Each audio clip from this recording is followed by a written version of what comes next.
Hello, good morning, great student. Nice to meet you. How are you today? Hopefully you are fine. Okay. Today on science lesson, we're going to learn about soil formation. Okay, ready to study? Okay, great. Anak-anak, hari ini kita akan belajar tentang pembentukan tanah. Our learning, you can explain the process of soil formation. Kamu dapat menjelaskan bagaimana proses terbentuknya tanah. Ya, kita akan belajar satu persatu. Soil formation, pembentukan tanah. Tanah yang kita lihat di permukaan bumi adalah tanah yang berasal dari batuan. Ya, form the mixture of weathered rock and organic matter. Jadi tanah yang kita lihat di atas permukaan bumi itu adalah tanah yang terbentuk dari batu yang melapuk, ya, batuan yang mengalami pelapukan ditambah dengan bahan-bahan organik. Bahan-bahan organik itu maksudnya adalah bahan-bahan dari makhluk hidup yang membusuk, ya, tambahan dari bahan organik, kemudian jadilah tanah. Itu sebabnya kalau anak-anak melihat ada proses penggalian, permukaan bumi yang paling atas ada tanah, tetapi semakin ke dalam isinya adalah batuan. Mengapa hanya ada di atas permukaan saja, sementara yang semakin ke dalam isinya batu? Nah, kita akan pelajari mengapa bisa terjadi begitu. Oke? Rock weathering adalah pelapukan batuan. Pelapukan batuan itu maksudnya apa toh, Bu Lia? Rock weathering is a process of breaking down the rock into smaller pieces. Jadi maksudnya pelapukan batuan itu adalah proses, ya, berarti butuh tahap demi tahap proses hancurnya batuan menjadi butiran yang lebih halus. Nah, anak-anak, proses ini adalah proses awal terjadinya terbentuknya tanah. Nah, proses pelapukan batuan sendiri dibedakan menjadi 3 proses pelapukan. Kita bedakan menjadi 3. The first is physical weathering, chemical weathering, and then biological weathering. Ada 3 jenis pelapukan. Mengapa kita bedakan 3? Ini berdasarkan penyebabnya. Jadi penyebab dari pelapukan fisik atau physical atau pelapukan fisis itu berbeda dengan pelapukan kimia, berbeda juga dengan pelapukan biologi. Jadi ada 3 jenis pelapukan ini: pelapukan fisis, pelapukan kimia, dan pelapukan biologi. Oke, we going to study one by one. For the first physical weathering, pelapukan fisis atau pelapukan fisik, nah, is caused by water, wind, and temperature. Pelapukan fisis ini penyebabnya adalah air, angin, dan suhu. Artinya begini, artinya batu yang besar akan bisa berubah menjadi butiran yang lebih halus disebabkan karena air, angin, dan suhu. Apa bisa atau Bulia? Bisa. Anak-anak mungkin akan paling mudah mengamati itu kalau kamu ada di pantai. Pada tepi pantai kamu akan menemukan adanya pasir. Dari mana asalnya pasir, Bulia? Pasir itu berasal dari hempasan air laut yang mengenai batu karang, yang kemudian batu karangnya terkikis atau tergerus menjadi butiran yang lebih kecil, atau bisa juga berasal dari cangkang-cangkang hewan-hewan laut yang terkikis oleh air laut kemudian berubah menjadi butiran yang lebih halus yang kita kenal dengan pasir. Kita lihat satu persatu contoh dari pelapukan fisis. Nah, ini adalah batu besar yang ada di sebuah tempat. Batu ini akan mengalami pelapukan, perubahan yang semula besar menjadi terbelah, kemudian akan lambat laun akan hancur.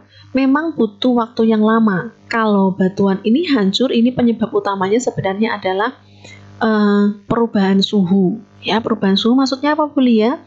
Batuan ini dibiarkan di luar dalam waktu yang lama, jadi dia mengalami perubahan suhu yang ekstrim. Pada siang hari dia mendapatkan sinar matahari yang cukup terik, yang menyebabkan suhunya panas, tetapi kemudian malam hari suhunya dingin. Nah, perubahan suhu ini ternyata bisa membuat batuan menjadi rusak atau melapuk. Nah, mungkin terbelah dulu, kemudian lambat laun akan tergerus menjadi ukuran yang lebih kecil. Oke, is an example of physical weathering that caused by wind. Kalau yang ini disebabkan karena angin. Jadi angin itu ternyata juga bisa mengikis. Semakin besar anginnya, semakin banyak batuan yang akan terkikis menjadi butiran yang lebih kecil. Oke, ini juga adalah contoh pengikisan batuan karena angin dan karena perubahan suhu. Ini terjadi di padang pasir biasanya.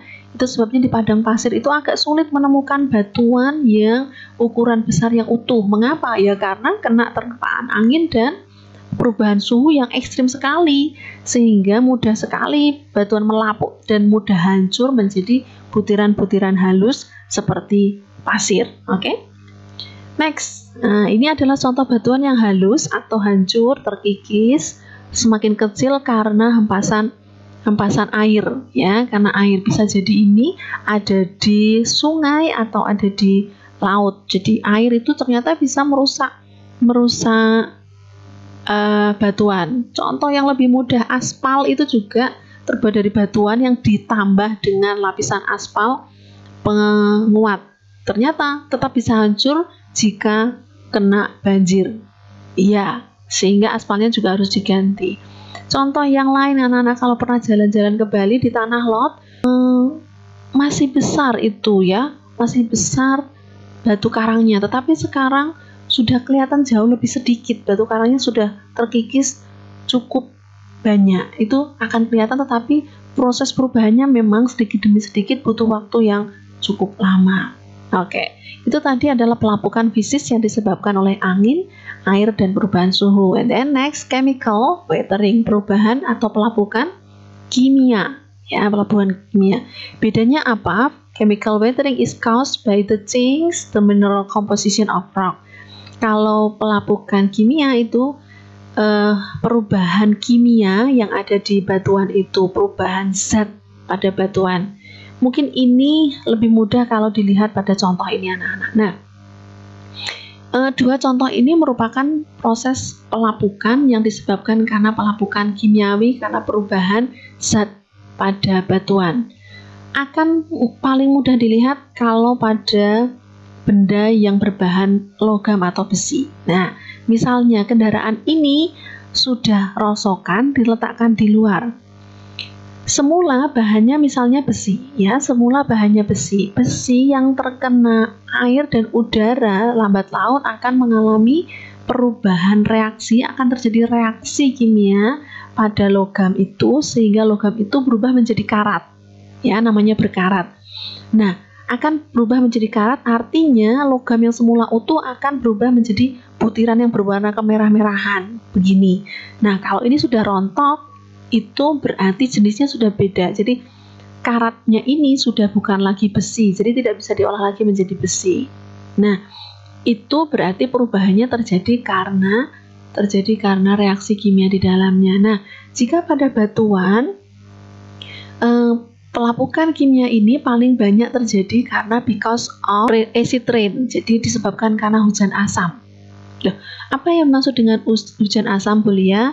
Hujan asam is a mixture of rain, water, and then acid, and then air pollution. Jadi ketika air turun, ketika beliau menjelaskan pada pertemuan sebelumnya, air hujan yang turun itu adalah air hujan yang murni. Tetapi ketika air hujan yang murni itu turun, maka dia akan juga menyapu polusi udara yang ada di udara yang dilewati. Jadi air hujan yang semula murni itu akan bercampur dengan polusi udara. Nah, air hujan yang bercampur dengan polusi udara itu kita sebut dengan hujan asam. Nah, air hujan asam itulah yang menjadi penyebab paling banyak terjadinya pelapukan batuan secara kimiawi. Nah, itu sebabnya batuan arca atau candi, baik itu candi Borobudur maupun candi Prambanan, harus mengalami pemugaran. Pemugaran itu berarti diperbaiki, diganti dengan batuan yang baru, karena kalau tidak akan hancur juga. Oke, itu berarti pelapukan kimiawi. And then biological weathering, pelapukan biologi. Mungkin ini yang paling mudah diamati di antara ketiga pelapukan, jenis pelapukan, karena is caused by living things activities. Jadi pelapukan biological itu disebabkan karena aktivitas makhluk hidup. Makhluk hidup itu maksudnya bisa jadi penyebabnya adalah jenis tumbuhan tertentu atau jenis hewan tertentu atau cairan yang dihasilkan oleh tumbuhan atau hewan tertentu. Oke, we going to look one by one. Oke. Mikroorganisme yang kecil ini ternyata mampu mengubah batuan menjadi lebih menjadi halus atau menjadi melapuk. Nah, disebabkan karena dia menghasilkan cairan khusus dan cairan itu bisa menyebabkan batuan yang semula utuh menjadi butiran yang lebih halus. Oke.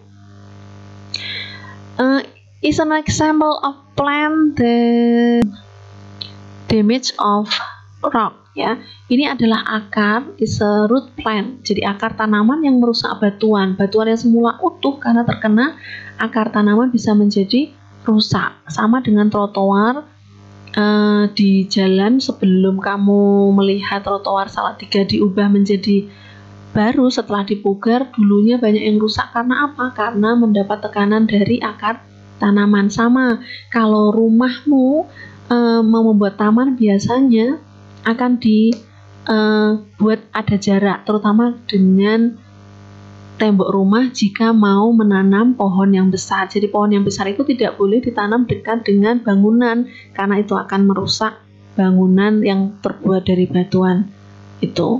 Oke. Isomoses, ya, ini adalah lumut.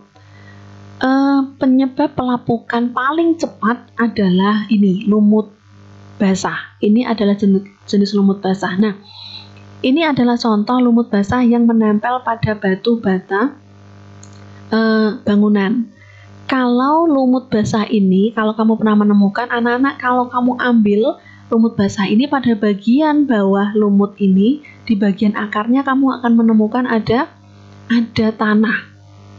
Dari mana tanah itu berasal? Bukan berarti lumut itu membawa tanah dari bawah kemudian diambil oleh lumut kemudian ditempelkan di batu bata, bukan. Tanah yang kamu lihat pada bagian bawah akar, pada bagian akar dari lumut ini berasal dari batu bata itu yang semula berwujud batu berubah menjadi tanah. Jadi proses pelapukan paling cepat di antara proses pelapukan yang lain adalah proses pelapukan yang disebabkan oleh lumut basah ini. Itu sebabnya Salatiga merupakan tempat yang lembab dan mudah ditumbuhi oleh lumut, sehingga bangunan akan paling mudah rusak, ya, karena proses pelapukan yang dikerjakan oleh lumut basah ini.